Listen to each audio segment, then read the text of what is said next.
అదే RTV app వార్తల్ని క్షణాల్లో చదివే అవకాశం ఉంటుంది. ఒక న్యూస్ పేపర్, ఒక టెలివిజన్ ఛానల్ మీ చేతుల్లో ఎప్పుడూ ఉంటాయి. తన వృత్తిని నమ్ముకొని ఉపాధి పొందుతున్నటువంటి ఆర్ట్స్ కళాకారులను బాలాజీ గణపతి తయారీదారులను ఉసురు తీసింది హైటెన్షన్ వైర్లు. జగిత్యాల జిల్లా కొరుట్లకు చెందినటువంటి ఈ గణపతి తయారీదారులకి సంబంధించి గణపతి విగ్రహం తయారు చేశారు. అతి భారీ విగ్రహం తయారు చేసి దాన్ని ఎండలో ఉంచి ఎండబెట్టడానికి తీసుకెళ్తున్నటువంటి తరుణంలో విద్యుత్తు లైన్లు తగిలాయి. అకస్మాత్తుగా తగలడంతో ఆ పదన ఉన్నటువంటి మట్టితో కరెంట్ షాక్ వచ్చింది. దీంతో ఇద్దరు వినోద్ అనేటువంటి నిర్వాహకుడు, అలాగే మరొకటి సాయి అనేటువంటి మరో కార్మికుడు మృతి చెందినటువంటి ఘటన విషాదాన్ని నింపింది.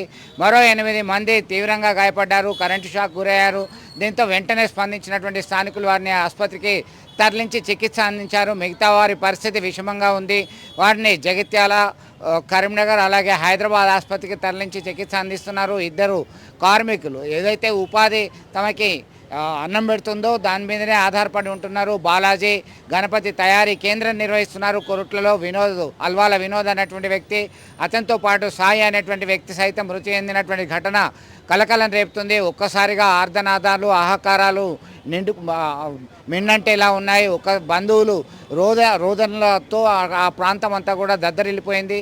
దీంతో భయభ్రాంతులకు గురయ్యారు ఆ ప్రాంత వాసులు. ఏం జరుగుతుంది, ఏమైందో తెలియని పరిస్థితిలో గమనించేసరికి హైటెన్షన్ వైర్లు తెగిపడడంతోనే ఈ విద్యుత్ షాక్ గురయ్యారు.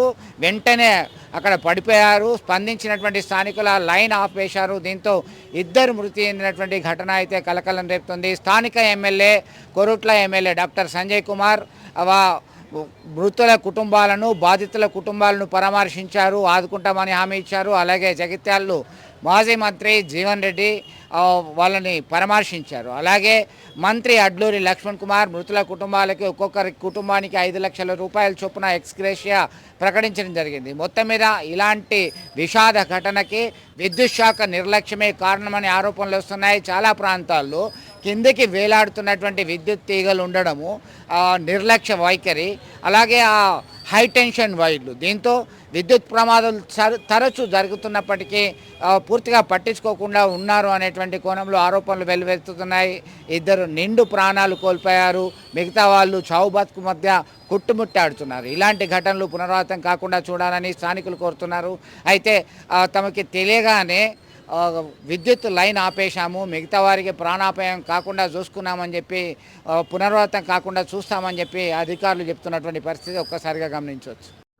4 గంటలకు వినాయక విగ్రహాలు తరలింపులో భాగంగా విద్యుత్ షాక్ వలన ప్రమాదం జరిగినట్టు మా దృష్టికి వచ్చింది. వెంటనే మా సిబ్బంది హుటాహుటిన స్పందించి విద్యుత్ లైన్ ఆపేసి అతి భారీ ప్రమాదాన్ని నివారించడం జరిగింది. కాకపోతే దురదృష్టం ఏంటంటే దీంట్లో ఇద్దరు చనిపోయారనే విషయం మా దృష్టికి వచ్చింది.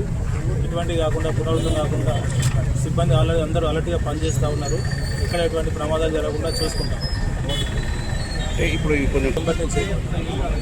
ఎంతమందికి షాక్ మీ సమాచారం చెప్పండి. నాకున్న సమాచారం ప్రకారం 10 మందికి షాక్ కొట్టింది. దాంట్లో ఇద్దరు మరణించినట్టుగా తెలిసింది.